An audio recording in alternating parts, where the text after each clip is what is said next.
It was Master Plo Koon who found me and brought me to the temple where I belonged. You never would have made it as Obi-Wan's Padawan. But you might make it as mine. More than you realize, I understand wanting to walk away from the Order. I know. What do you want with Anakin Skywalker?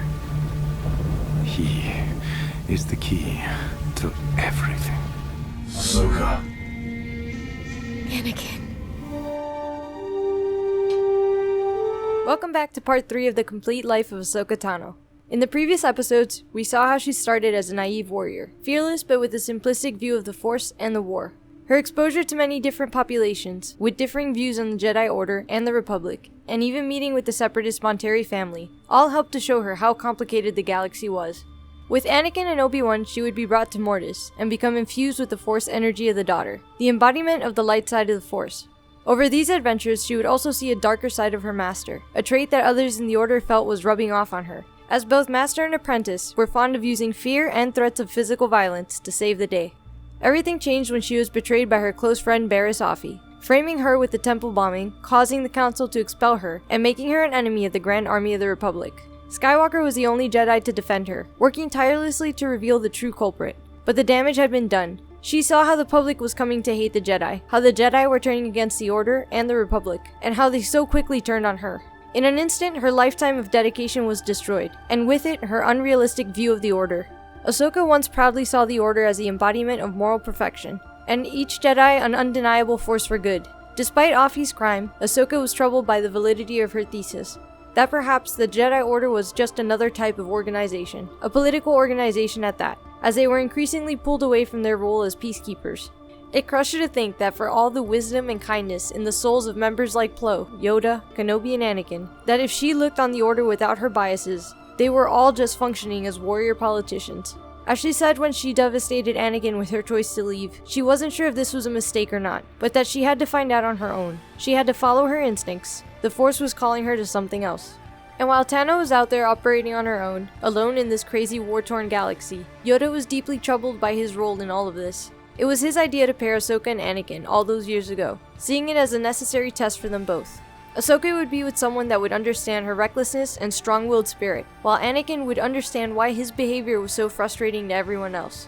Both would come to learn and respect the chain of command, and for Anakin, he would be forced to learn how to overcome his fear of loss. A kind of immersion therapy, where each battle held the promise of death for the Padawan that would become one of his closest friends, and which would have to end with her graduating to Knight, and eventually Jedi Master, leaving Anakin's side and each of them taking on new Padawans. At least that was the plan. But this outcome was the worst possibility of all. The Order having falsely accused Anakin's Padawan, expelling her, and forcing her to run away at the most dangerous time in memory. Yoda feared his plan worked only to devastate these two, making each feel more alone and upset with the Jedi Order. We see how this haunts Yoda during his trip to the Font of the Midichlorians, home of the living Force, mirror to the cosmic Force world of Mortis. Qui-Gon Jinn spoke to Yoda through the Force, encouraging him to come here and learn the secrets of retaining your identity after death, persisting in the Force and aiding the light. Like we saw in Mortis, here Yoda would be tested with a series of intensely realistic visions. In one of them, he rushes into the burning Jedi Temple, seeing dead Jedi strewn about, no sign of life from Masters or younglings. He's confused and saddened, but he hears noises and rushes over to Ahsoka. Writhing on the floor in pain, she begs Yoda for answers, fearful of what will become of her now that she will die alone in the Force, no longer a Jedi. But the Council expelled me. Why would you do that? Will I still become one with the Force when I die? Padawan, Ahsoka, no, not strong enough I was. No, failed I have, failed them all. The pain in Yoda's voice shows how deeply he was hurt by her expulsion. A vision of what little Ahsoka's final moments might be, if she died out there in the galaxy at this time of war. No master, and no order to look after her. He would then be provided with another vision of an alternate reality, where the war never happened. He's filled with joy at seeing Ahsoka hanging out with the other Jedi. Even his old Padawan Dooku was there. But despite the happiness that this vision filled him with, he knew this was not true. And as this adventure does provide Yoda with the tools to survive his bodily death, he also comes to realize and accept that the death of the Jedi Order is imminent. Just as Qui-Gon's spirit lived on, even after his body became ash, the spirit of the Jedi would not die. It would live on in the galaxy, in the hearts of those like Ahsoka. While no one knew where she was, her legacy was still helping the Republic. In an instance in which Padme and Anakin were allied to Commander Thrawn, Padme tells him of the tactics of the Marg Sable. This was Ahsoka's name for the maneuver over Ryloth, where the ship was tilted to allow fighters and bombers to deploy from all sides of the Venator. Thrawn employed this so successfully that it would be a maneuver he would come to rely on many times during his naval career. And on Utapau, we see that Kenobi's trying to help Anakin cope with this. I miss her, okay? Is that what you wanted me to say? She made the decision, Anakin. Well, what choice did we give her? The moment there were any suspicions about her loyalty, the Council turned their back on her. He stressed that while mistakes were made on all of their parts, it was Ahsoka who made the ultimate decision. He even goes so far as to say that she failed as a Jedi. Part of the Jedi way is not letting emotion cloud your better judgment. And that's precisely what Ahsoka did, even in her most critical moment. And we even see how her decision makes Anakin wonder what his master would think if he ever left the Order. Something Ahsoka knew Anakin had considered at times. You took me under your wing and practically raised me. I'm your Padawan, just like Ahsoka was mine. How well would you sleep knowing I failed you? Not very well, I imagine.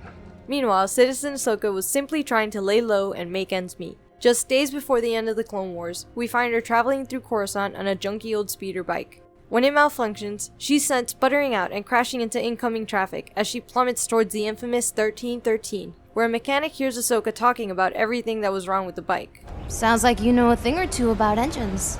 Trace would let her use the shop to get the speeder bike working, but the questions into her background were making the fallen Padawan nervous. I need to get out of here. Why? You running from something? Walking out of the shop to clear her mind, she stares at the Gazanti class that was doing surveillance in the area, a Republic ship, and a reminder of the life she left behind.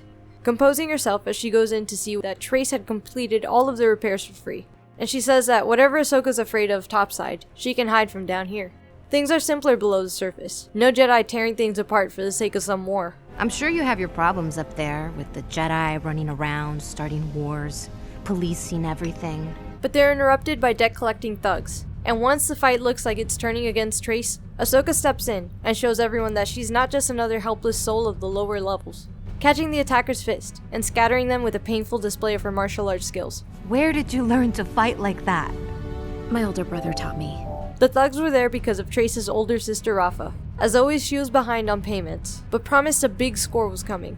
Rafa was much more cynical than her little sister. How'd you end up with this smooth milker?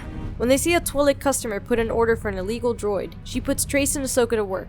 Tano warns Trace that she must put the restraining bolt on each, and it hits her that this model of binary load lifter droid was the same as the one that went on a rampage, which made her late to the ceremony with Yoda to get an extension of her Padawan braid. A tough memory to suppress, but when one of the droids without the restraint activates, the pair are forced to chase it through the multiple levels of the Coruscant underworld. Trace proves resourceful and brave, trying to deactivate the rogue droid, but as it falls limp and tumbles into the abyss, Ahsoka's quick thinking catches it, but it proves too heavy. Though she was trying to abandon her Jedi life, she had to call on the Force to save Trace's life, pulling the forklift and droid onto the ledge. When they meet back up with Rafa, she sees how the older sister manipulates Trace, always with the promise that salvation is one job away, buying her loyalty with credits and guilting her into thinking that Rafa's always doing what's best for her. Though Ahsoka was angered by this abuse, she thinks she cannot get involved, saying instead that she should just do the finishing touches on the bike and get going. In the shop hangar, Ahsoka would help work on Trace's starship, the Silver Angel, a craft that was cobbled together from scrap parts, and the way Ahsoka handles the repairs impressed the mechanic, making her ask what academy she went to. What was it called? Skywalker Academy.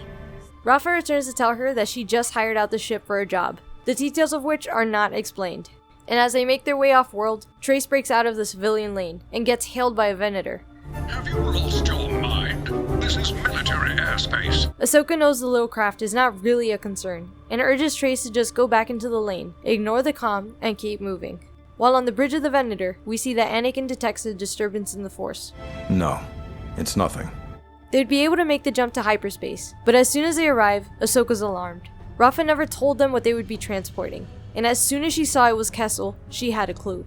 Once they sit down with King Yoruba's major domo, Ahsoka gets right to the point, calling out their claim that it was just medicine. Many things can be made out of spice, And they're not all good. But the mission continues, sending them to the mine to make the pickup. And Ahsoka has to point something out to Trace. Trace, those are not droids. They're people. Once the Silver Angel has loaded up, Rafa promises that it would be as simple as dropping the stuff off on Obadiah. Tano knows that the Pikes are gangsters, who are known to backstab people, killing transporters, stealing their ships, all kinds of bad things happen. While Rafa and Ahsoka argue, Trace goes into a trance, obsessing over the fear that she will lose her ship, the only thing that she was proud of, that she spent years assembling, and in a panic, she dumps the spice. Both Rafa and Ahsoka are upset with her. When they arrive, Ahsoka comes up with a plan to trick the Pikes, but ultimately has to rely on a Jedi mind trick. They're nearly able to pull away, but a powerful tractor beam and security ships quickly shut down any hopes of escape.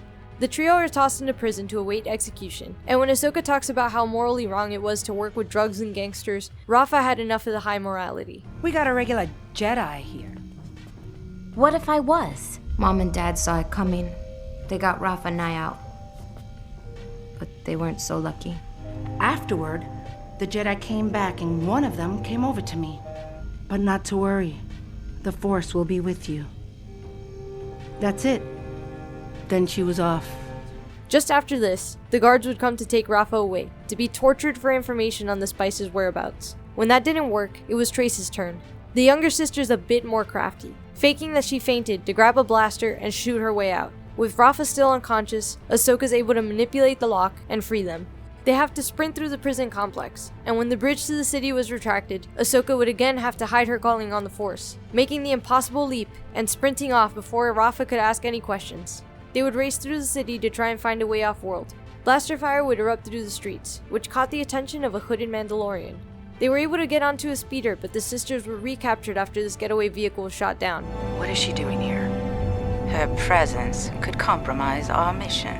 They were set to be executed, but just before the blaster could fire, Ahsoka would rush back onto one of the defense craft and scatter the Pikes, rescuing the sisters and making a break for the gates. But as they open, the Syndicate proves why they were one of the most powerful criminal operations in the galaxy. They've had people try to rip them off before, and the trio were tossed back into custody, where Ahsoka shocks everyone. Send them to go get it and give them one rotation. If they don't come back, I'll tell you where their family's from. Though her move freed the sisters, Rafa decided that they would need to find a way to go back and rescue her. While Ahsoka had already used her Force abilities to free herself again, and stumbled upon an armory, crates full of blasters and explosives, and this fallen Padawan could not resist her Jedi instincts. Since I'm here, might as well do some good. Leaping through the facility, placing thermal detonators, she notices the Pikes having a holo meeting with an important hooded figure, someone who seemed to be ordering them around, and she catches a glimpse of the red-skinned horned being. Darth Maul was somehow ruling over the Syndicate, but before she could listen anymore, the fallen Sith detects a presence in the Force and ends his transmission. Continuing her quest to cover the place in thermal detonators, she stumbles upon a terminal with a transmission log. Luckily, she's able to see where Maul's message originated from. Despite many official reports, it was clear Maul was still on Mandalore. Although it appeared she was able to sneak away before anyone saw her, she's quickly ambushed by the guards and a Pike leader. Meanwhile, the sisters were on another part of Obadiah, trying to charisma their way into loading up spice to exchange for Ahsoka's freedom. Their scheme was starting to work, but the Trandoshan Dockmaster wasn't about to be played. A brawl breaks out, resulting in flying fists, kicks, throws, and a couple pipes to the head. But the sisters were ultimately victorious, and they arrived back at the prison just in time to free Ahsoka. Though the crime boss Marg Krim wasn't having it. While he explained that this Jedi was using them, and they were all seen as Republic agents, the only move was to kill them. Was a Jedi. So you're not a Jedi? I was trained, but I left. You can do that? Just then, one of the explosives she laid went off, and using the confusion, they were able to escape back to the Silver Angel. Destroying the Pike defense craft would force them all to trust each other completely, as they pulled off difficult maneuvers through the cavernous terrain. With their survival spirit and her Jedi training, these three were able to safely make it out of this crazy adventure. Though still torn that Ahsoka deceived them, they also can't be upset with her. Why would anyone walk away from being a Jedi? It's complicated. And we see that even with the cynical Rafa, she actually wishes the galaxy was full of Jedi like Ahsoka. You might not think of yourself as a Jedi, but you act like one. Or at least how I want them to be. While they were talking, a group of Mandalorians emerged from the shadows. Ahsoka recognizes Bo-Katan's helmet and voice instantly. The last time they met, Death Watch was trying to kill her.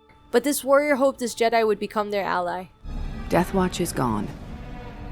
And now, You and I have a common enemy. She's given 5 minutes to respond, confiding in the sisters that this was what she feared, that somehow she would be pulled back into the Clone Wars. But if I go down this path, I'm afraid where it might lead. At the same time, her master was on Yerbana, fighting through the endless swarms of clankers. He, Kenobi, the 501st, and the 212th were able to pull off another victory in what would prove to be the final moments of the war. And as Anakin was rubbing in the fact that he had saved his master again, Admiral Yularen contacted them with the code usually employed by Saw Gerrera from Onderon. Subspace frequency, fulcrum. Saw Gerrera. This was an odd request from the Admiral, and so racing back to the bridge of the Venator in orbit, Skywalker's curious to find out what was the big deal. What's so important you brought us all the way back here? Hello, Master. Bo-Katan was the head of the Night Owls, the faction of Death Watch that separated from Pre Vizsla when Maul took the throne of Mandalore. These Mandos had been conducting extensive recon on the Sith and thought they could eliminate him with the help of the Republic. Ahsoka knows how much the Jedi Order fear Maul, unsure if he was the ultimate Sith Lord behind the entire Clone Wars, or somehow a different threat from Dooku entirely. But a Sith Lord on the throne of Mandalore would be a concern to the Republic as well. It all makes sense now. What? If Ahsoka hadn't left the Order, then she wouldn't have been where she needed to be. That's one way to look at it, I suppose. Notice Anakin's smile as he awaits the return of his apprentice, and R2 could not contain himself, rushing out to welcome Ahsoka back, but her master's excitement was cut short. Ahsoka, I'm so glad. We'll have to catch up another time. And we see how hurt and confused he was at this reunion not going as he envisioned. Bo-Katan gives the details to Kenobi, showing that they know the strength of the Death Watch reworked Mandalorians, and the exact location of the Sith. With their extensive knowledge of the city, palace layout, etc., they just needed the added firepower and troops that the Republic could supply, and this should be a relatively quick and easy victory. Kenobi's cautious, and despite Bo-Katan's pleas, he simply states that he will relay his plan to the Council. The Mandos would leave as well, with Ahsoka and Anakin finally alone together to talk after all this time. You two certainly haven't changed. Is that a bad thing? Come on, I have a surprise for you. As they head down the passageways of the Venator, Ahsoka is uncomfortable with the clones still treating her as a superior. We see the boys of the 212th were saluting her, not just the 501st, who she fought along the most. But all the clones throughout the Grand Army of the Republic knew of the heroics of the little Togruta, and no official change in status would change their respect for her. Arriving at a hangar, Ahsoka is stunned by what she sees. Company! Attention! The blue-painted boys of the 501st were now sporting orange-painted helmets in the style of Ahsoka's face markings. She had felt abandoned by everything and everyone besides Anakin, but as she walks through their ranks, she sees just how much the 501st and Rex loved and missed her as well. Glad to have you back, Commander. Rex, thank you. But you don't have to call me Commander anymore. Sure thing, Commander. As Anakin is about to reveal his next surprise, the klaxon alarm sounds, and the personnel all scramble to their battle stations. Kenobi rushes in to tell them that the CIS has just launched a major attack on Coruscant. Grievous had captured the Chancellor, and this may prove to be the final major battle of the Clone Wars. The Republic falling, or the CIS losing their leadership and a massive portion of their fleet, giving the GAR the chance to roll this into a surrender from the Separatists. But Ahsoka's unimpressed, shocked that they would turn their back on the Mandalorian people and leave Maul in place. I understand that as usual you're playing politics. I'll divide the 501st, make a new division under Ahsoka's command. Kenobi agrees with this unconventional yet practical solution. Anakin would have to let Ahsoka rush off into danger again, after only having reconnected with her for a few moments. But he was full of confidence in her. Thanks for the support, as always. And before they separate, he has to give her his gift. Opening the simple wooden box, we see her lightsabers have been refurbished, the chrome shining on her standard and Shoto sabers, though we see Anakin could not resist putting his own touches on them. She ignites them, and is surprised to see a change from her iconic green and yellow combo to a bright blue like the blade of her master. They would have to depart, and we see the very last words between Anakin Skywalker and Ahsoka Tano. Anakin. Good luck. While many Jedi Masters taught that there was no such thing as luck, this pair knew that luck was a pretty good way to describe the mysterious ways in which the Force worked. And with that they were off, the Masters to Coruscant, and the once Padawan to the Civil War-torn world of Mandalore. As soon as the trio of Venators emerged from hyperspace, the LAAT transports and carriers with ATTE walkers would flow from their hangars. Maul's puppet ruler, Prime Minister Almec, hails the invading forces, and Bo-Katan makes a declaration of war. Ahsoka likes what she sees, and notes the difference in leadership styles from Bo's late sister, Satine's cries. You're nothing like your sister. The Republic forces start taking heavy losses to the super commandos and missile-firing jetpacks, which allow them to fly in squadrons and act as incredibly nimble anti-aircraft forces. Many gunships were lost and even boarded, but Bo-Katan's Mandos were trained in this art as well. Even the clones were sporting jetpacks for this invasion, though Rex has to tell Ahsoka that they don't have one for her. I didn't think to bring you a jetpack. Don't need one. Race you to the surface. You can hear in Rex's laugh that he loves to have Ahsoka back, as this invasion was a lot like the invasion of Teth, and later when she led the jump onto Skytop Station. Tano would leap from ship to ship as they made their descent, hijack super commandos, and use their jetpacks, all in a graceful and deadly display of her abilities. The Mandalorians on the landing pad would be easily eliminated, and Ahsoka would have to inform Rex of his loss. Beat you. The red and black painted traitorous Mandos would put up a hard fight for the city, killing many clones with their unique arsenal of shields and explosives. But Almec gives the command to Gar Saxon to retreat into the sewer systems. With this portion of the capital taken, Rex and Ahsoka are still cautious about this victory, knowing that Maul's machinations are always complex. We must ensure Maul doesn't escape. Bo-Katan and her forces would storm the throne room, making quick work of Almec and his guards. The coward would attempt to insult her and her late sister Satine, but Katan stays focused and demands the location of Maul. Almec admits that the Sith wanted the Republic to invade, though he noted they brought the wrong Jedi. Bo's horrified to find out that she has sent Ahsoka into a trap, but the sewageways are blocking the comm system. Deep below the city, Tano is leading orange and blue troops of the 332nd Company through the maze of passageways, while Maul's super commando tracked their every movement. In a split second, Ahsoka was able to detect their presence in the Force and is able to guide an incoming rocket off its path. Though it does work to separate her from the troops, the clones would be killed while trying to pursue the enemy, and once in an opening, Ahsoka would be surrounded by Mandalorians. Ahsoka Tano, is it? Ahsoka's comm was able to be detected by Rex in another part of the tunnels.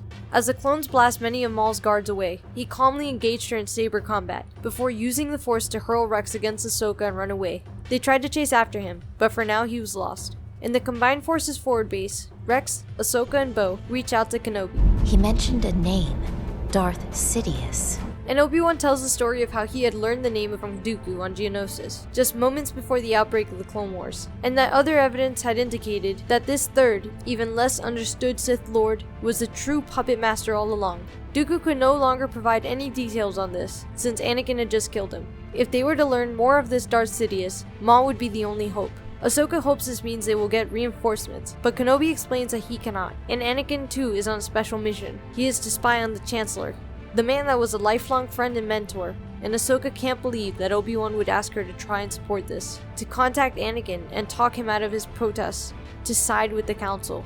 And what? Defend the Council's actions? I hardly think I'm the best person for that.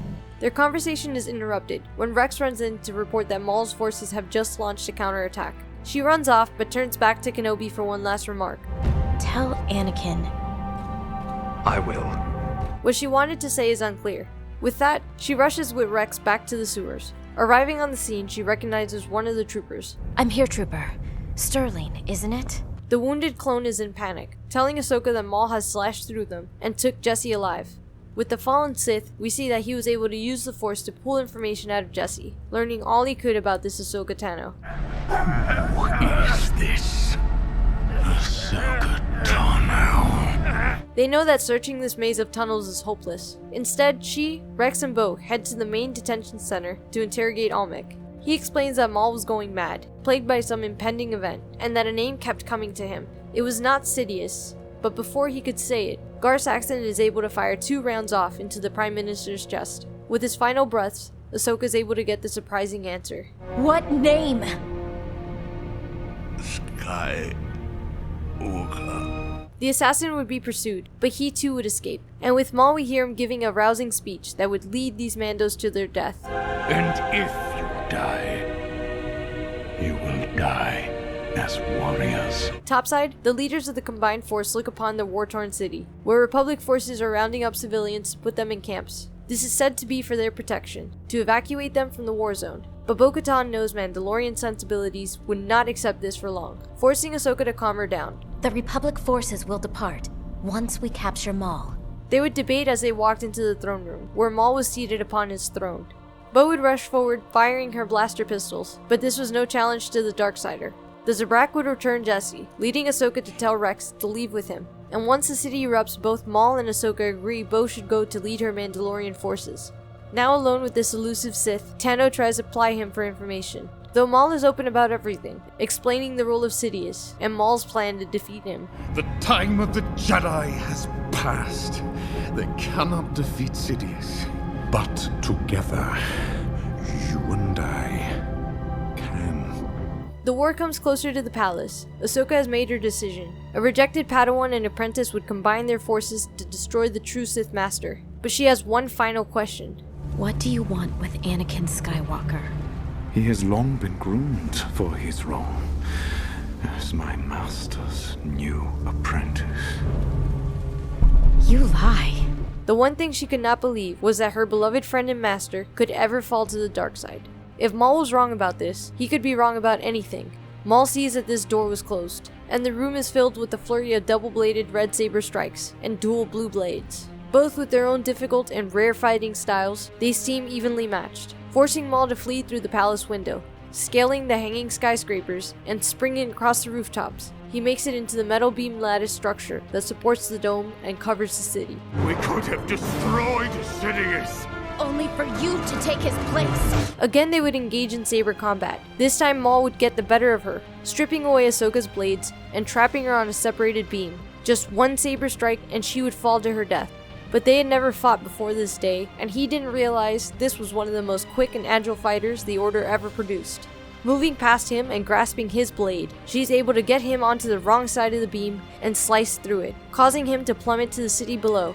Ahsoka calling on the Force to suspend him in the air as the LAATs close in on Maul. Screaming and wishing to die, Rex would be the one to fire the stun bolt that finally brings the elusive Sith into custody. Ahsoka and Rex having come a long way from the first meeting on Christophsis. The following morning, Bo-Katan would return Ahsoka's sabers. As they took over the battlefront, they discuss how things will need to change in the coming time of peace. Your people need a new kind of leader. Rex would inform Ahsoka that the council was ready to hear her report, and she asked about Skywalker right away. Though her old master was there when Rex left, when they returned, Anakin is gone. While the council congratulates Tano on the victory, A great service to the Republic you have done. I did my duty as a citizen. Not as a Jedi. No, not yet. It is interesting to note that she's considering a return to the Order, just not yet. When she asked for more information on Skywalker and the Chancellor's recent actions, she's shot down by Mace Windu in a way that was shocking even to Rex. I'm sorry, citizen. These matters are for the Council to discuss. While the other masters cut off transmission, Yoda stays, smiling with big hopeful eyes as he talks to Ahsoka, seeing if there was anything else he could help her with. A message for Skywalker, perhaps? No, Master. Thank you. I'll tell him myself when I see him. As they leave, Rex is confused as to why she did not tell the Council about Sidious and Skywalker, but she gives no explanation for her reasoning. Though we can likely assume she feared how the Council would treat her old master after hearing about Maul's vision, she knows firsthand how quick the Council was to jump to conclusions. Tano would accompany Rex and the 332nd Company as they transported Maul back to Coruscant, all while the fallen Sith was safely entombed in a Mandalorian-made device that can negate the powers of Force users, Ahsoka having proved a valuable ally to the true Mandalorians. We were trained to be keepers of the peace, not soldiers.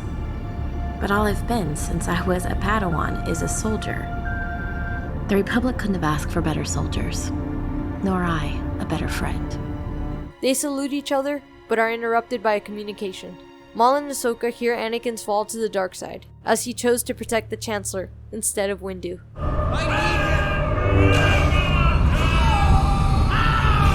As she goes to tell Rex that she's worried about Anakin, she sees something is off. Her friend's trembling, and the other clones raise their blasters to her. I'll do it. Rex, what's happening? Fighting the control of the inhibitor chip, he's able to give her a clue to understanding this apparent betrayal. But... Fight him! The bolts would come flying at her, but years of being outnumbered by clankers prepared her for this moment. The bolts would all be deflected with her confident flurry of the sabers, sending them into the ceiling above, melting away an opening for her to escape through. Rex would command his men to go and execute Maul. and CT-7567 would say something he never would have expected to come out of his lips. Any and all Jedi leadership must be executed for treason against the Republic. In his chamber, Maul was helpless, squirming at the thought that after all his efforts, he would simply be gunned down by a couple of Coruscant guards. But his savior was the expelled Jedi. She knocked the clones out and cautiously set him free. Choose your words carefully. No, it was not my doing. Ahsoka has not put it together yet, but Maul sees this was his master's plan all along. Brilliant. Back on his feet, Maul is eager to explain how they can ally and rush to defeat Sidious, but this was not her intent. I'm not here to team up with you. I need a diversion, and you're it. Maul would wreak havoc throughout the ship, while Ahsoka tried to find a way to look up anything she could find about Fives. Rushing into a terminal room, as luck of the Force would have it, she finds her old R7 droid, and once it and the other droids are activated, we see that even the astromechs have not forgotten her loyalty. Ahsoka was kind to the droids under her service, and with their help and Anakin's codes, she's able to access a concealed file. One where Rex is reporting on what happened in the death of Clone Trooper Fives. There's a possibility that the inhibitor chips the Kaminoans put inside us have a purpose that we don't yet fully understand. Maul was killing clones by the dozens, allowing Ahsoka and the droids to launch their plan. Rex was captured and brought to the medbay. Medical droids would do their best, but even the facilities on Kamino could not initially locate the chip. An atomic scan was required in the case of Fives, but with the clones working their way through the door, Ahsoka would have to rely on the Force. I am one with the Force, and the Force is with me. The chip was spotted, and surgery began while the troopers were blasting away at Ahsoka. Her skills were able to block most, but she was fading. One bolt struck her, and it looked as if it was the end, until blue bolts started firing toward the clones. Rex is forced to fire on his brothers to save his innocent commander. Are you okay? Yeah, kid. I'm okay. He's happy that she's alive and glad to be free of the chip, but tries to get Ahsoka to realize how evil this plot is. That every single clone trooper in the entire Grand Army of the Republic had these biochips placed in their brains, all for their eventual plan to turn on the Jedi Order. Her brothers could not be reasoned with, or expected to do anything but try and kill her. Despite this, she refuses to use lethal force, knowing they too were just victims of Darth Sidious. Rex would fire his pistols in a barrage of stun bolt fire, while Ahsoka used the Force to knock them unconscious. With his stolen comlink, Maul is able to track Ahsoka's movements throughout the ship. He could not allow it to arrive on Coruscant, and makes a run for the main reactor and hyperdrive systems. His immense strength in the Force, allowing Maul to rip apart these massive structures, causing chain reactions across the entire ship, and pulling them all out of hyperspace. Ahsoka and Rex make it to the bridge, but open the main hangar to find that they're on a crash course with an unidentified world. With Rex's traitorous choice, Jesse was now the acting commander. And those soldiers, my brothers, are willing to die and take you and me along with them. She knows how torn Rex is, one of the most loyal troops in the entire army, who had to watch traitors like Slick and Pon Krell, and now he would be hunted and killed by his own brothers. Rex had to come to terms with the fact that the Republic was ruled by an evil Sith Lord, and that he would be the one seen as a traitor by the entire GAR. But for Ahsoka, there was only one choice. Besides, I don't want to hurt them. Though with their droid allies, they had a plan. Rex would try to present her as being captured, while the astromechs prepped a shuttle and got in position to drop the troops into their repair bay. Once they sprung into action, Maul would rush onto the shuttle while the troops were busy with their traitors. Rex tried to hold them off, but he was being overwhelmed, forcing Ahsoka to use her sabers to carve them away to the repair bay. This brought them right back into the area of the troops, though the trusty droids struck again. While the ship was in flames, the pair raced past all of the damaged fighters and bombers. Eventually, Rex spotted a Y-wing that was still operational, and Ahsoka would force push Rex onto the bomber and try to deflect the bolts until she saw a chance to join him. But more systems were failing, as the Venator was being ripped apart in the atmosphere, causing another explosion that sent everyone off their feet. Desperately, she tried to use her sabers to climb her way back to Rex. And just as it was released, another explosion separated Ahsoka and sent the Y-wing tumbling into the stream of smoke and debris. Rex's excellent piloting, and Ahsoka's calm and athleticism, and perhaps a little luck from the Force, allowed her to make it to the turret gunner seat. Years earlier, during the battle with the Malevolent, Ahsoka's first time in real starfighter combat was in the turret gun of the Y-wing. Now with Rex as the pilot, they would safely make it down to the surface. It would be some time before any Republic forces would make it to their location, giving Rex and Ahsoka time to collect all their brothers, giving them each a proper funeral. A graveyard topped with the orange Tano trooper helmets, and close 501st friends like Jesse. It is unclear if Rex used the Y-Wing to shuttle Ahsoka off-world and then return, or if they were able to repair a ship for her to flee with, but she would bury her blades alongside the mass grave, while Rex would tell the Empire that he was the only survivor, that Ahsoka and all of his brothers had died in the crash. Without anyone to report of how Rex defied Order 66, he would go back to the military service in the Empire. And when Darth Vader came to personally inspect the site, we see he was able to locate the buried blades, relics from a past life, symbolic of his dream come true, that Ahsoka would forgive the Council's error, that she would return as his Padawan. Anakin's gift was seized by Vader, though his attention is drawn upward. Light shines through his helmet, and we see the blue eyes of a man thought dead, as he gazes on the bird used to symbolize the daughter, the light side of the Force, the being that that Anakin had once so desperately pleaded with to save Ahsoka's life. Meanwhile, Ahsoka was trying to find the most obscure rock in the galaxy to call home. She would choose the planet Thybesca in the Outer Rim, a world that was far from any hyperspace lanes, that had no political power, valuable natural resources, or even a large enough population for the Empire to worry about having to oppress. She would go by the name of Ashla, as it was the Jedi's ancient word for the light side of the Force, and was still what the Bendu called the light side, and what the Lasat species called the Force. On Thybesca, she would be taken in by the Farty family, working as a mechanic in one of their many businesses. She would be here for nearly a year, even discovering that one of the Farty children was Force sensitive. One day when the children were nearly crushed by a large crate, Ahsoka used the Force to change its course. When the kids all saw this amazing power, Ahsoka convinced them to ignore it. But later when she saw the youngest child, Hidala Farty, levitating some small rocks with the wave of her hand, she wondered if or how she could help her. But Ahsoka would be forced to abandon this new life on the very first Empire Day, the 1-year anniversary of the end of the Clone Wars, the New Order, and for Ahsoka, a holiday that celebrated the death of countless friends during Order 66. The Farty father warned her that Imperials would be visiting them for Empire Day celebrations, and that security would be boosted across the entire planet. So Ahsoka took his tip, but felt bad that she had to steal one of his ships in order to leave the planet, hoping that the little girl would not display any of her Force talents while the imps were looking.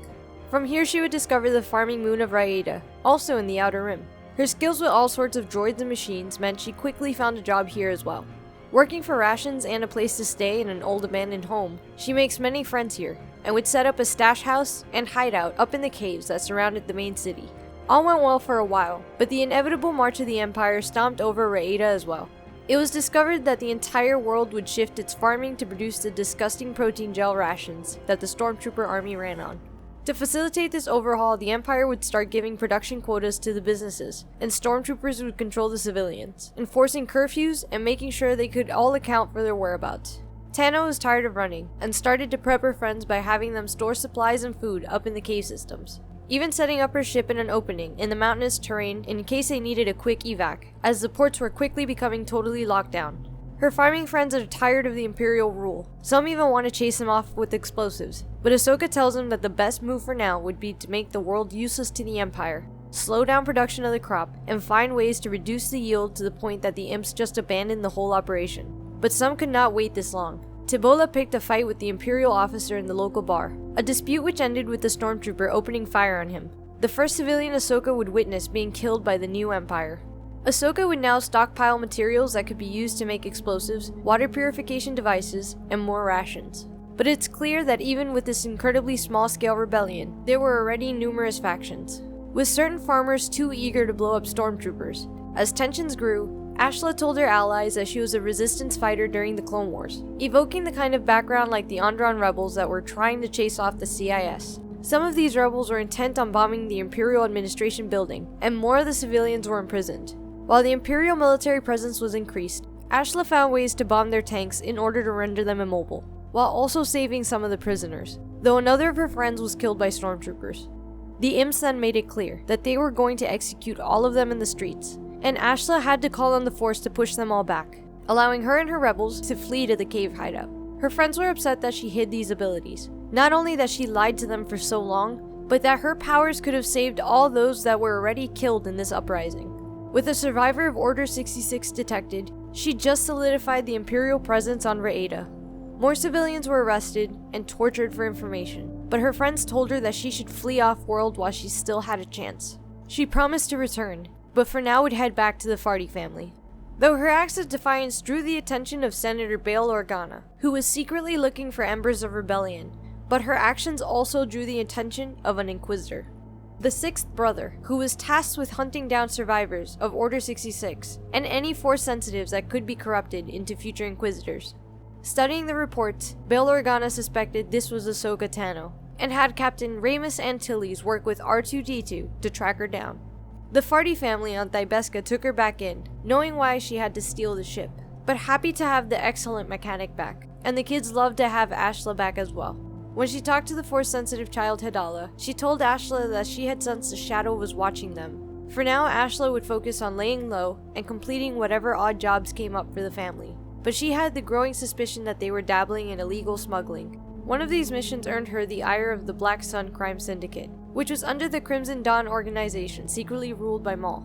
This Black Sun agent attacked Ahsoka's ship, and though she was able to survive the encounter, she was stopped by a second ship that ambushed her. Before she could jump to hyperspace, her craft was trapped by a tractor beam. Her freighter was then boarded by 2 men, but she was able to knock them both out with batons. Now she had a way out, and boarded the ship of her would-be captors, only to find R2-D2 on board. Astonished at the sight of her little droid friend from what now seemed like another life, he was excited to see her too, and explained that they were on a mission to bring her to Bail Organa. But, ever cautious, she tells R2 to give her means to track his location, and then she can monitor the Senator and meet him on her own terms. The astromech would help her repair her ship, before she made off for a nearby moon to get some sleep and plan her approach. Senator Organa was aboard his CR-90 Corvette, named the Tantive 4. Ahsoka was able to track them down in remote space, and by using a pressure suit, she was able to make a stealthy spacewalk to the Senator's personal quarters, surprising this longtime ally to the Jedi Order, and asking why he was seeking her out. Referring to her as Padawan Tano, he states that he has been working to grow a rebel alliance, that there are groups scattered across the galaxy that are trying to resist Imperial rule, but that without a proper leadership in place to focus these efforts, he fears these individual embers will be snuffed out before they can grow into the inferno necessary to destroy Palpatine's death grip on the galaxy.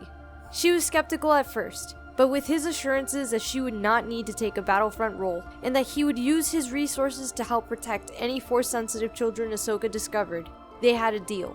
The first child on her mind was Hedala Farty, but to make it even better, the first mission Organa wanted help with was a growing rebellion on Raeda.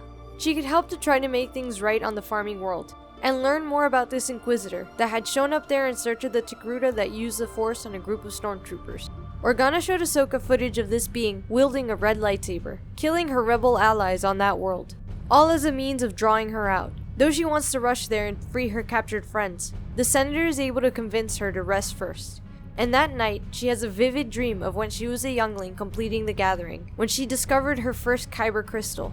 When she woke up, she immediately went to work, finishing the construction of lightsaber hilts that she'd been crafting from spare parts. On her way to Raeda, she passed by the planet Ilum, only to find that the Empire was constructing an enormous mining operation.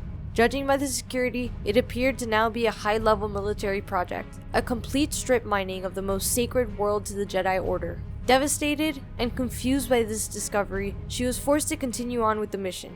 On Raeda, she would set down her craft miles away from the city and hike in to reconnect with the rebels, but she discovered that only one of the rebels evaded arrest or execution.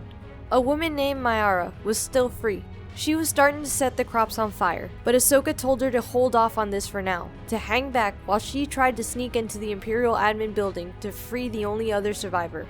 Detecting her presence in the Force, the sixth brother emerged, taunting Ahsoka for failing to be a Jedi and living like a rat on the run. He rushes forward with his intimidating spinning, double-bladed red lightsaber. Though without her sabers, the Force has always been Ahsoka's greatest weapon. The battle was intense, and just as it seemed that she would be killed, Ahsoka calls on the Force to flow through her hands as the blades were about to strike her down. The red sabers flickered, surged back into the hilt, and exploded, killing the sixth brother. An interesting move by Ahsoka, who we must remember was healed by the spirit of the daughter, and as we saw with the father, these strange and powerful Force wielders could effortlessly overcome the power of a lightsaber blade. Even though this being was an agent of the dark side, she still felt sympathy for him, knowing that he was just one of the countless pawns corrupted by Darth Sidious. That he was once an innocent child like the Farty girl, before the Dark Lord poisoned his mind. With this victory, Ahsoka now had a pair of kyber crystals, and her incredible power in the light side of the Force allowed her to exorcise the dark side from these sacred stones, turning them from the red of the Sith to the white of the One who fully embodied the light. placing them in her newly constructed hilt, and going to town on the stormtroopers that guarded the rebel prisoner. With their ally extracted, she contacted Organa, who sent in a squadron of A-Wings to start blowing apart all the Imperial buildings in the city, while she and these two rebels helped lead the full evacuation of the farmers. Their numbers were less than 100 at this point, but the imps were not about to be defeated so easily.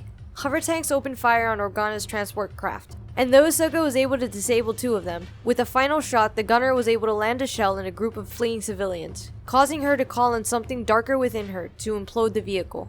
While Captain Antilles' squadron of A-Wings continued their strafing, the imps' forces were almost completely destroyed, and almost all of the population made it off-world. Back on the Tantive 4, Ahsoka sees Organa speaking with his adoptive daughter Princess Leia, unaware that this was the daughter of her 2 closest friends, her master Anakin and her mentor Padme, who in many ways had seen Ahsoka as their adoptive daughter. The farmers were going to be settled on Alderaan, but they decided that they could best help the rebellion if they set up a new farming colony while also training as warriors and pilots. And Ahsoka decided that she would dedicate herself to helping grow these embers into the flame of the Phoenix, taking charge of the intelligence networks for the rebellion and working to grow new cells and plant powerful spies. Her name would become Fulcrum, the name used by several of the third-party groups during the Clone Wars, who wished neither to ally with the CIS or the Republic. Though optimistic, her actions on Raeda had now got the attention of the Grand Inquisitor, and even Darth Vader was having visions of fighting Ahsoka in a future confrontation on a Sith world. Fulcrum would work for the next 12 years to grow this rebel alliance, and one of her most trusted allies was Hera Syndulla, the leader of a cell she called the Spectres. The rest of her crew did not know of the larger rebellion, or the mysterious hooded figure that secretly gave Hera many of her objectives. So, what's the deal? Is Fulcrum just another smuggler like Vizago? Why all the secrecy? One of Ahsoka's most common ways to aid these cells would be to locate materiel, often from Old Republic or Separatist bases, and set them up for rebel pickup. If you look on this main crate that Hera says she must be the one to move, there is a stylized version of Ahsoka's face markings that acted as Fulcrum's call sign. Though even with Sabine, we see how this method of secrecy could cause tension in these rebel cells, making recruits unsure if they were actually helping the good guys, something that is a serious concern for Sabine, the Mandalorian who was coaxed into designing weapons that would end up being used on her own people. You know what happened when I was a cadet at the Imperial Academy on Mandalore. I trusted the Empire, followed its orders blindly. Tano would be the one to search the cyborg mind of Sibo, who worked at the Imperial Information Office, and was able to download the Empire's 5-year plan for the Outer Rim. Welcome to Ghost. Docking complete. Heading to the airlock now. And later we see that she advised the Spectres to leave Kanan Jarrus, to not risk the young Ezra Bridger in a dangerous rescue attempt. Kanan knew the risks, accepted them. I'm sorry, but you must focus on your next objective. The Spectres would ignore Fulcrum's advice, sneaking onto the Sovereign to free Kanan Jarrus, a fellow survivor of Order 66. The Grand Inquisitor, who was also searching for Ahsoka, would be defeated in lightsaber combat with Kanan, as the Darkside assassin chose to fall into the explosions of the Star Destroyer, instead of facing the wrath of Vader or the Emperor. They were able to make it off Tarkin's ship with the Inquisitor's tie, but the planetary forces over Mustafar were powerful, as multiple Imperial Star Destroyers unleashed clouds of TIE fighters. Just when all seemed lost, a stolen Gazanti class and then several CR-90 corvettes emerged. They would be able to blast away the fighters and provide cover while they all made their jump to hyperspace. His valuable Jedi prisoner lost and his flagship destroyed, Ahsoka's old enemy Tarkin was thoroughly outraged. The Spectres were happily reunited on their flagship the Ghost, and they would learn that their heroism was inspiring others across the galaxy, and that their rebellion was a lot bigger than they ever realized. There are other cells. We're a cell? Wait, did you know we were a cell? No. With this shocking news, they would also meet Fulcrum. Fulcrum? Ahsoka. My name is Ahsoka Tano. Why did you come here? Because of you and your apprentice. She was watching Ezra's career with great interest, and tells him that this will mark the start of his new life in this growing rebellion. Now, 4 years before the Battle of Yavin, Ezra has constructed his own unique lightsaber with the blaster built into the hilt. A style unheard of just a generation before, but a sign of this new era. Ahsoka would see the boy practicing with his new weapon, and thought it was a good time to teach him that the Jedi's strength does not come from their devices. So you're not powerful without it? Hey! She removed the Kyber crystal and chucked it into the tall grass. Igniting her blade, she challenges him. asking why he feels so powerless now. And we see that Ezra is shocked at this style of teaching. She leaps towards him, slicing the blade at his head, down by his feet, and thrusting at his chest, while Ezra scrambles to dodge. Eventually he realizes that this was a lesson on being able to focus. By being calm in the Force, he can evade her strikes and locate his crystal. A blaster saber might be nice, but in times like these, the Force would be his ally more than ever.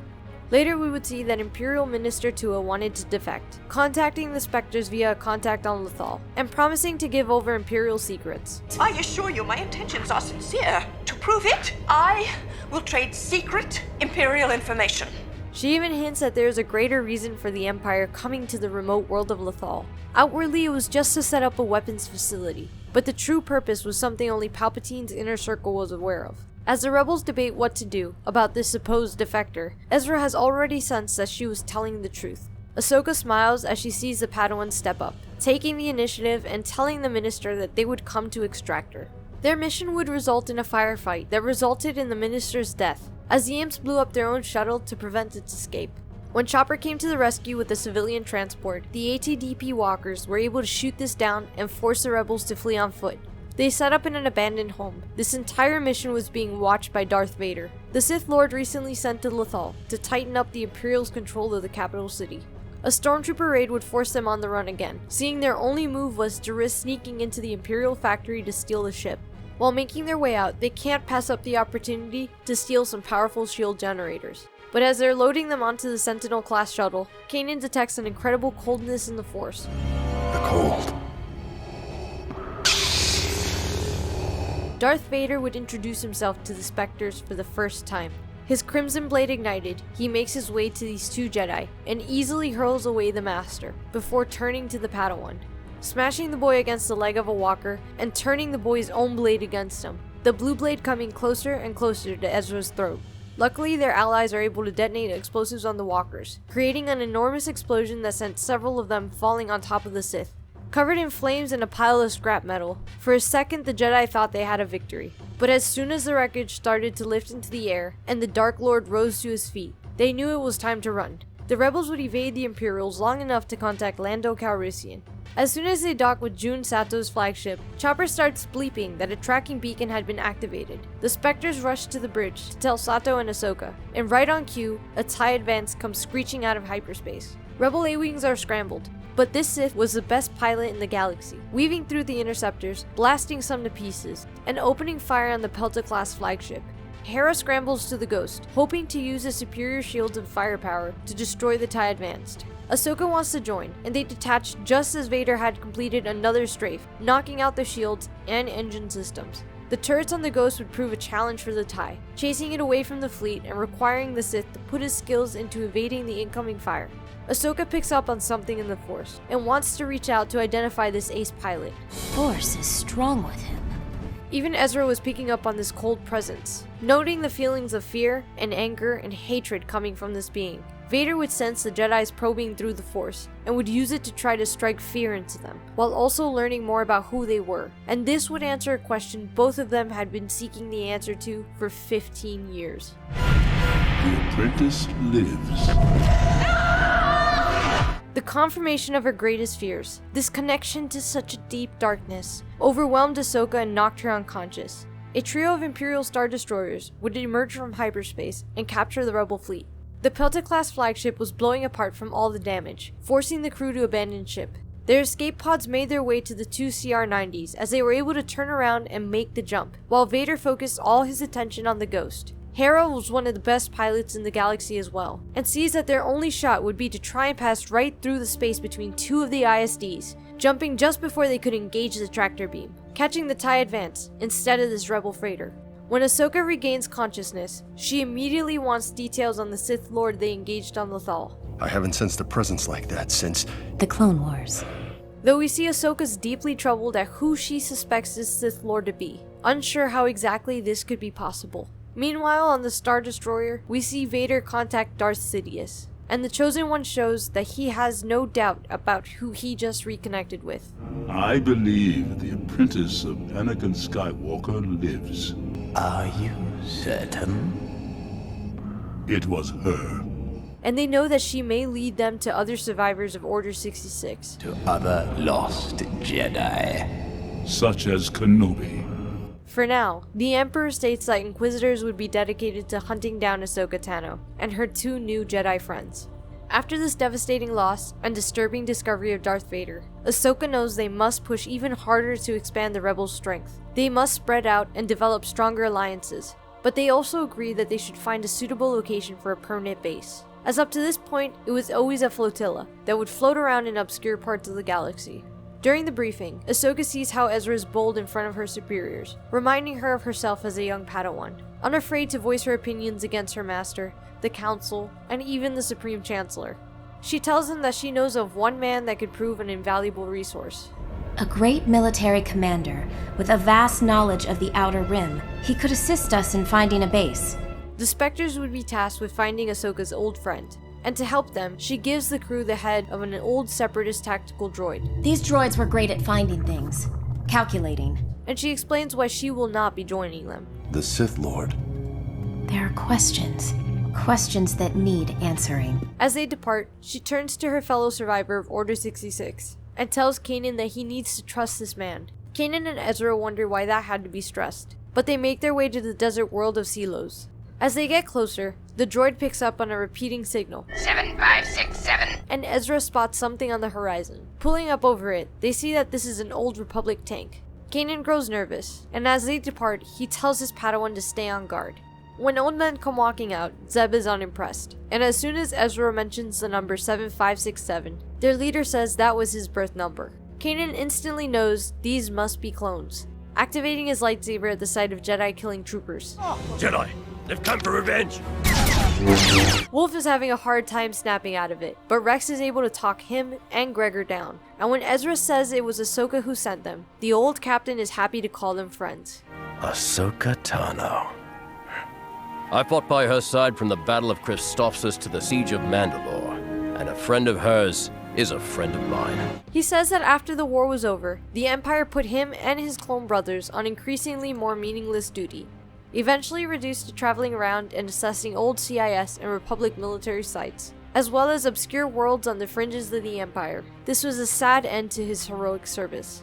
But the list he compiled would now help the nascent rebellion find a suitable base.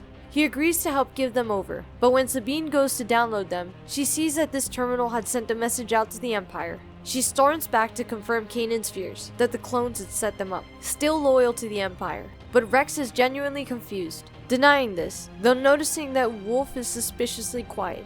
And we learn why it was that Ahsoka had lost contact with Rex. Wolf, what did you do? I contacted the Empire. They were interrupted by a probe droid, and though it would be taken out by a perfect shot from Rex's trusty DC-15, the imps were now on their way. The fighting would be tough, pitting the older ATTE and clone troopers against AT-ATs and stormtroopers. But these old vets still had spirit, and were fine with going out with a bang. While they rushed at the legs of one AT-AT and fired on the second, it was a gallant effort, but Rex was resigned to his fate, until he saw the Spectres come flying out of the back of their transport, landing on the Imperial Walker and blasting away at its ally, giving Rex the next shot that would bring the AT-AT crashing down. The Imperials would flee, while Rex had decided to join Kanan and head over to the Rebel fleet. After just finding out that her old master had become consumed by the dark side of the Force, she would find that at least her old captain was doing great. You got old. Had to happen sometime, Rex. One of the first places they search from Rex's list is a derelict Republic medical station. Here they would be ambushed by the 7th sister and 5th brother, who after a long fight were able to capture Ezra and Sabine. And we see that catching Skywalker's old Padawan is their prime objective. The Jedi of old are dead. Not all of them. We know about Ahsoka Tano. Zeb would be able to save the day by using the Phantom to fire on the Inquisitors. Though they tried to pull the ship back by calling on the Force, Sabine's blasters were able to break their concentration. Once back on the ship, everyone's confused how they could know that Ahsoka was alive, let alone that she was aiding the rebels. There were no leaks. She was always in code. It could have only come from the connection through the Force with Darth Vader. Later we would see these same 2 Inquisitors boarding a civilian transport, killing the passengers, and stripping a child from her grandmother. Back with the Spectres, we see that Ahsoka was paying them a visit. What I have to say is Jedi business. Then I guess I qualify. You qualify more than I do. She says that ever since the run-in with Darth Vader, she has been monitoring his outgoing and incoming transmissions. She isn't sure what they were planning exactly, but knows that the Inquisitors are not just hunting down rebels, but also some civilians. To investigate further, she gives one set of coordinates to Kanan, while she goes to look into the other. They land on Takobo, and track the coordinates down to a housing complex in the city. Meanwhile, using a rebel A-wing, Ahsoka is able to find the passenger ship that was just attacked. Once she boards, she sees the hallways are scarred by lightsabers, and spots a single survivor, who explains why she thinks these red blade-wielding monsters kidnapped her. The red blades, they knew that she has it. While the Spectres spread out to search the buildings, Zeb and Chopper find an Inquisitor tie on a landing pad. Nobody was around, so they get closer to investigate, and hear the cries of a child coming from inside. They would set the baby free, entrusting her to Chopper, while Kanan and Ezra had found a mother that was saying she was attacked by a pair with red sabers as well, but she got the infant away by sending him off with the droid. Zeb would also find this child, but the Inquisitors were on his tail, chasing him through the streets and into one of the large buildings. Meeting up with the Jedi, they are able to race through the structure and jump to the street below, landing on a speeder and leading the Inquisitors away from Ezra and Chopper. The door to the spaceport would be locked down, cutting off their escape and allowing these Inquisitors to show off how well they fought together. Their unique saber design and fight style prove too much for Kanan, and their powers in the Force are greater than Ezra's. As the battle seems like it will come to a quick end, the doors to the landing pad opened. Out of the blinding light emerges Ahsoka, her dual white blades ignited, and Ahsoka Tano takes the high ground, jumping over the dark pair and raining in blows from above, followed by a string of perfectly timed parries, dodges, and force pushes. The brother would be incapacitated first. Then Ahsoka sits calmly on the ground. The seventh sister charges her, but Ahsoka was too skilled at wielding the lightsaber, gripping the Inquisitor's saber hilt, deactivating it, and sending her flying into a pole. Still alive, but defeated at Tano's feet, she demands the Inquisitor's surrender, but the sister just laughs, as she sees hordes of stormtroopers rushing to their location. The sister calls her blade to her, and Ahsoka knows that escape is now her only option, calling on the Force to power her leap onto a nearby building, and then onto the Phantom overhead. Once safely on their way back to the Rebel fleet, Ahsoka tells Kanan that she's seen the kidnapping of Force-sensitive children before, though she never determined what the Sith intended. They're Force-sensitive. I've seen this before. A Sith Lord attempted the same thing back in the Clone Wars. Later, the Spectres would still be working through Rex's list of suitable bases, but they keep finding themselves hunted down by the Inquisitors. So Kanan contacts Ahsoka to propose a plan, and we see that once on board, she was watching a recording from Kanan's holocron. Anakin Skywalker. He was my master. Kanan said he was the greatest warrior the Jedi had in the Clone Wars. Ezra thinks this is so cool that she knew Skywalker, imagines the adventures they had during the Clone Wars, and asks if she knows what happened to him. The last time I saw him, he was rushing off to save the Chancellor. Then everything changed. Kanan proposes that they take the fight to the Inquisitors, but they're all unsure of how to go about this. Times like these, that Anakin and I would turn to someone like Obi-Wan or Master Yoda. They always had the answer. Well, almost always. And Kanan says that they were able to use the Lethal Temple to come in contact with Yoda before, so why not pay it a visit again, as this location seems to be a nexus in the Force, a powerful location that could bridge Force users across the galaxy.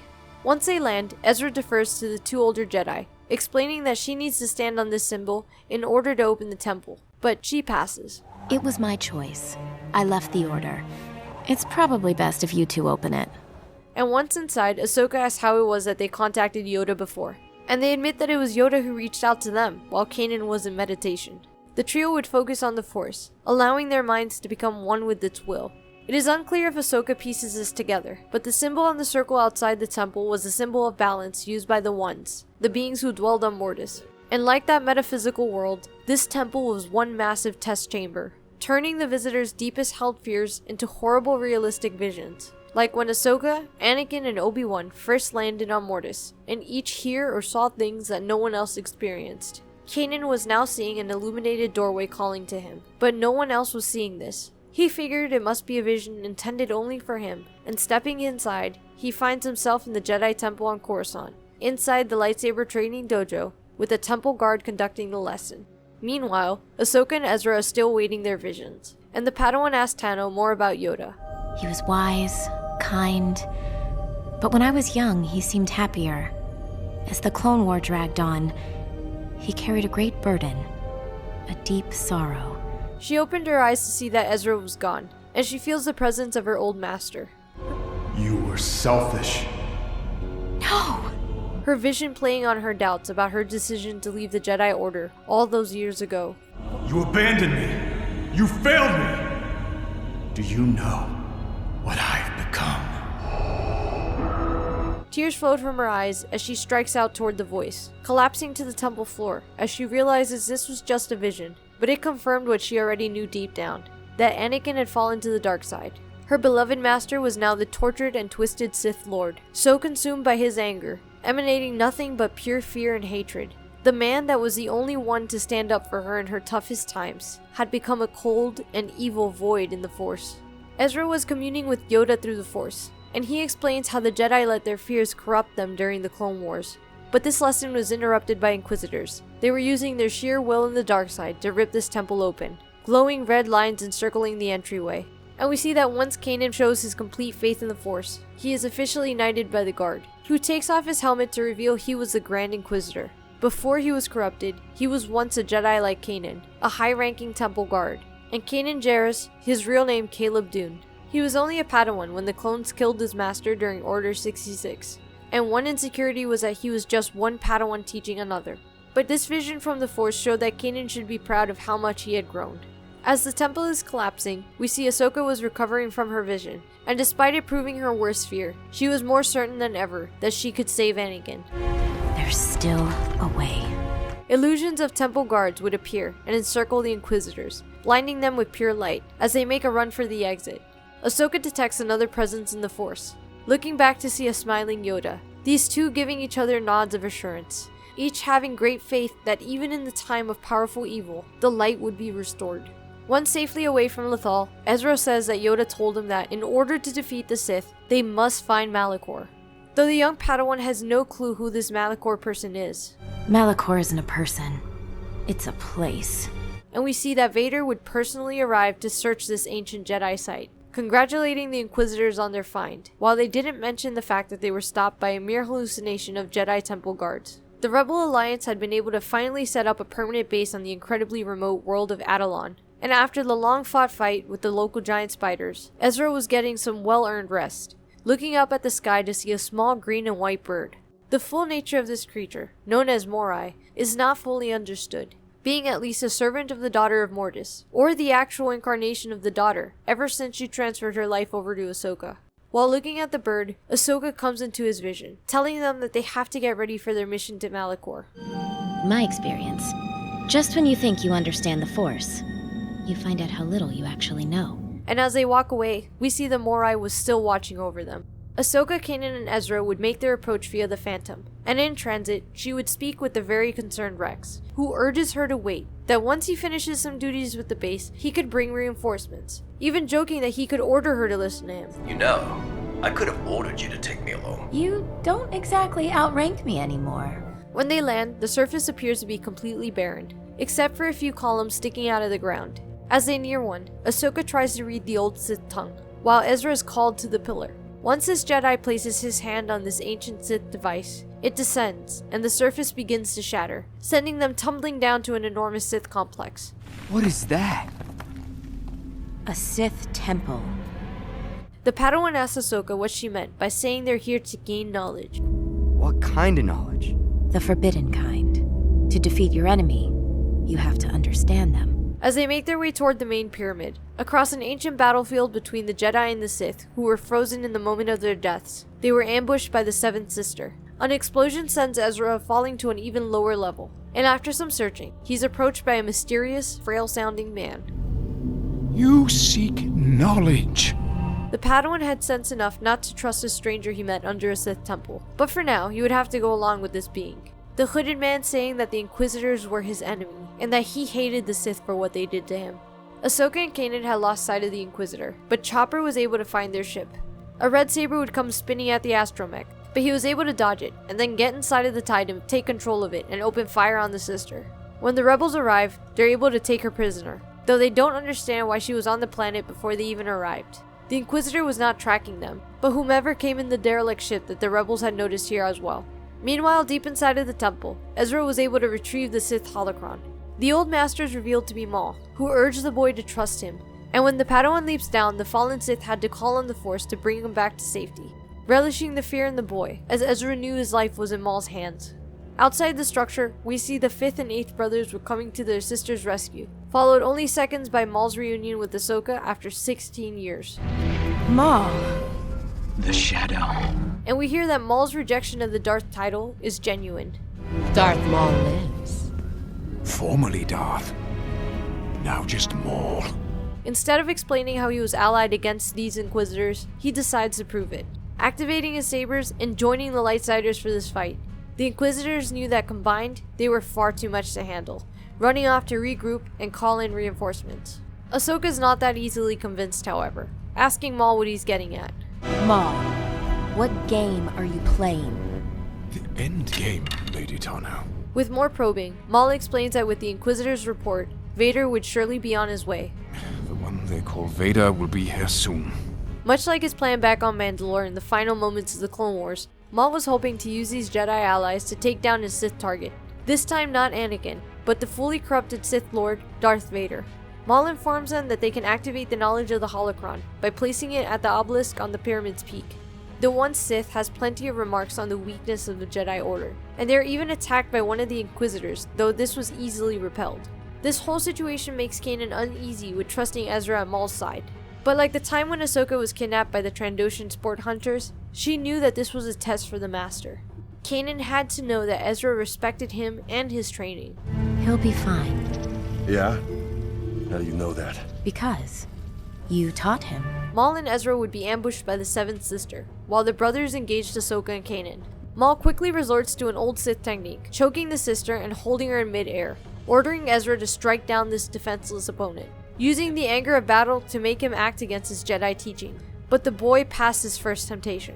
Maul kills her, helps him kill the rest of the Inquisitors, blinds Kanan, tells Ahsoka that Ezra is his apprentice, and that they are activating a giant battle station.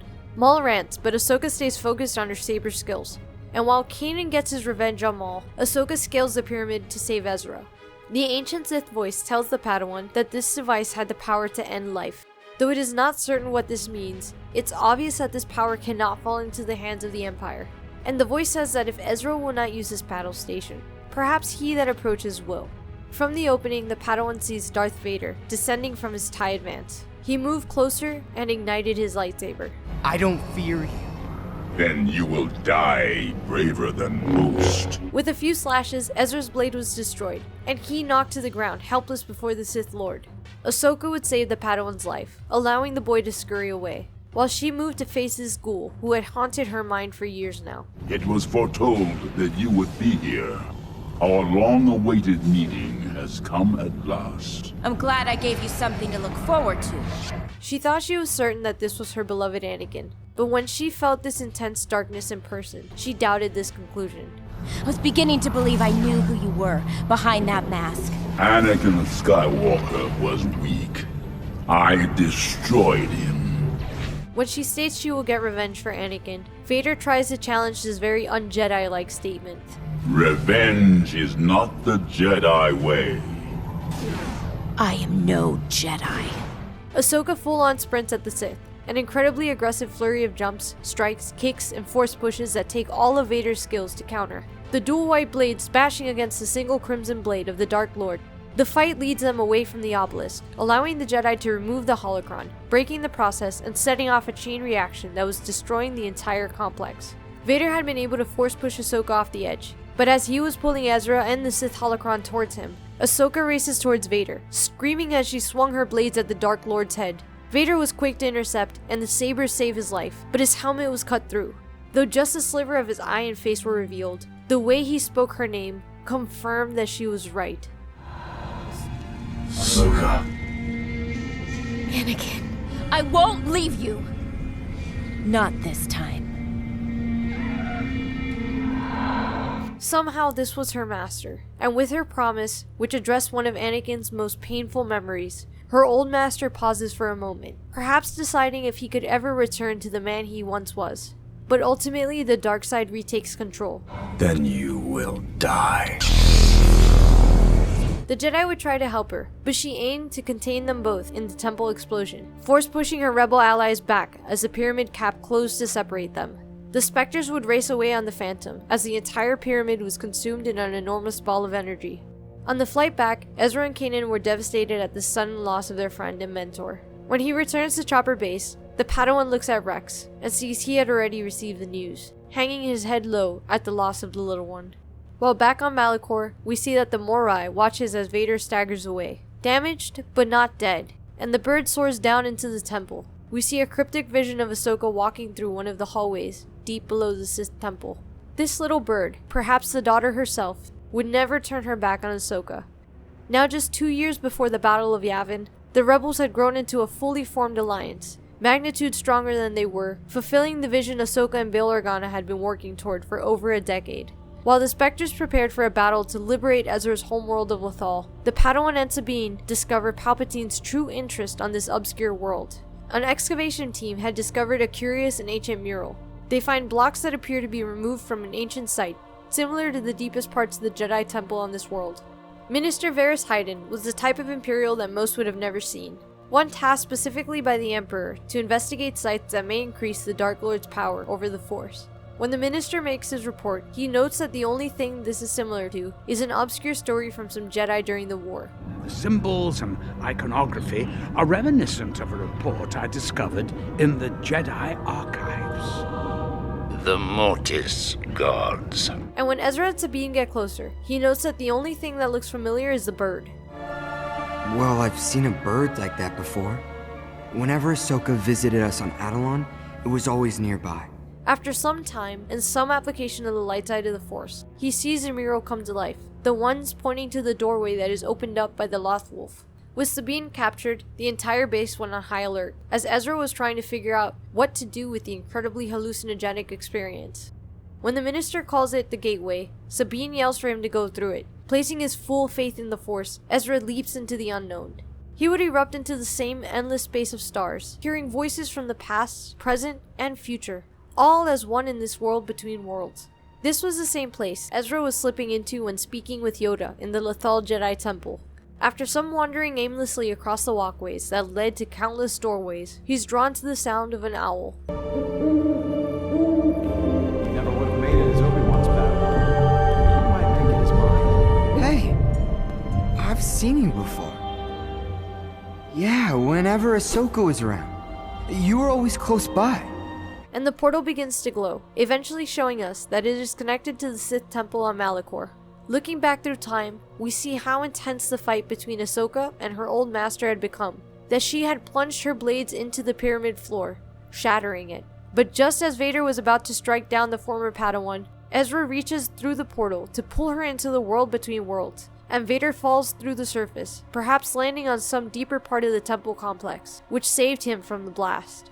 We must conclude that Ahsoka knew Vader would strike her down here, but only cared that by sending him falling to a lower level, she could save her old master, whom she knew to be the chosen one that would return balance to the Force. But in this realm of the cosmic Force, Ahsoka's utterly confused. What happened? Where am I? You were fighting Vader. She looks up to see her trusty companion again, looking over her. Morai? She's an old friend. I owe her my life. As they walk around this mysterious place, she asks Ezra how he discovered this place. When she learns it was initiated by a wolf that spoke his master's true name, she explains that this may be how Kanan is finding a way to help his Padawan even after death. Perhaps Kanan's will is still at work through the wolf.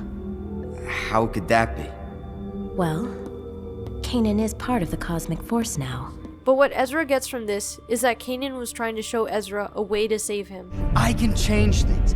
I can stop Kanan from dying! And though she would not know it, Ahsoka ends up having to talk Ezra out of the very same dream that led her master to the dark side. He says he cannot give up the chance to save Kanan, that he could use the portal to simply pull him to safety, like he just did with Ahsoka. But she warns him that this isn't that simple. Kanan died holding back a blast that would have consumed all of the other Spectres, including Ezra. As impossible as it seems, the Padawan must give up this chance to save his master. If he's taken out of this moment, you all die. You don't understand what you're asking me to do. Yes, I do. You can't save your master, and I can't save mine. Instead, he's forced to rewatch Kanan's final moments. Ahsoka explains what this is supposed to teach Ezra. Kanan found the moment when he was needed most, and he did what he had to do. For everyone. They turn away from the portal, and Ezra states how happy everyone will be to see Ahsoka again. But she states that she cannot go. And from another portal, they hear the cackle of the Lord of Darkness. Notice that Morai is also reacting to the presence of the Sith that embodies the dark side. Ahsoka Tano, mine at last. Similar to the ritual we saw Sidious perform with Count Dooku, he speaks in some ancient language, and he's able to blast blue flames through the portal. Ahsoka would need Ezra's help to contain this inferno of the dark side magic, and once Sidious pauses for another attack, they make a run for it. But as they split up, Ahsoka makes a promise to Ezra. When you get back, come and find me! I will! I promise! He would return to the Lothal portal, and we see the flames were actually destroying the bridges between worlds. Ahsoka would run back to Malachor, knowing there was still much to learn there. And when she recovers, she walks through the same doorway that we caught a glimpse of after the fight with Vader. With the help of the Spectres, Ezra would be able to seal the portal. The trio of the ones animating and receding, while the father brings the entire structure down. But Hera discovers something even stranger. They follow the wolf that Ahsoka believed to be guided by Kanan's spirit. Ezra fainted after closing the portal, but awakens to find that they had traveled to the Jedi Temple. In astonishment, they look over a flat plain. Not a trace of the Lothal Temple remains, as if removed from this timeline. This structure having something to do with the portal to the world between worlds, as Ezra was able to slip into the cosmic force plane when speaking to Yoda. That whole structure completely vanished, but the only thing remaining is the Mortis symbol of balance, the circle on the ground that the Jedi used to enter, and which was only seen in the Jedi Temple on Ilum, and in the cosmic force planet of Mortis, where the ones resided. The Spectres would go on to free Lothal, being the first world to throw off a major Imperial presence, though in the fight they would lose Ezra, who disappeared with Grand Admiral Thrawn, when Purrgil pulled his Star Destroyer into hyperspace. After the Imperial complex was destroyed, the Spectres discover Ezra's pre-recorded message, explaining why he took this option, and remind Sabine of what he last said to her. Don't forget. Right. I'm counting on you. But for what? Years later, after the Battle of Endor and the collapse of the Empire, Sabine would realize that Ezra wasn't just counting on her to protect Lothal. He somehow knew Ahsoka would come to Sabine, recruiting her to come find him. Ahsoka appears as if she has spent this time studying the deepest mysteries of the Force. The little one that was once so reckless and aggressive when she became a Padawan at 14 is now 40 years old, one of the most calm, focused, and wise Force users to have ever lived. She spent decades studying the light and the dark, was restored to life by the daughter who embodied the light itself, and had traversed the world between worlds. Ahsoka was right in trusting Anakin, as she knew after her vision in the Jedi Temple, and as Anakin said on Mortis when he was trying to save Ahsoka's life, there was always hope. There is no hope. Yes, there is. There's always hope. There's still a way. She would learn that her beloved master returned to destroy the Emperor, the embodiment of the dark side, and fulfill his destiny by bringing balance to the Force. But now she would take Sabine aboard an Old Republic T6 shuttle as they depart on the next adventure. Soon we will learn more of Ahsoka's journey, but for now we will have to pause. Be sure to subscribe to see more videos like this, and so you don't miss the eventual conclusion to Ahsoka's story. If you want to connect with us on social media, find ways to support this channel for free, pick up cool Star Wars books and merch, or check out our Patreon or PayPal, be sure to check out the links in the description below. Special shoutouts to our Patreons, especially our $25 tier, Chris Garcia, Cass Costello, Carlos Velez, and C7Go. But most important of all, remember, there's always hope, and the Force will be with you, always. Thank you guys for being patient with us. This took a really long time, and we had to coordinate a lot, and it's been kind of crazy, but I appreciate it. This is the first documentary series we do with my voice. It's been crazy. Thank y'all. Peace.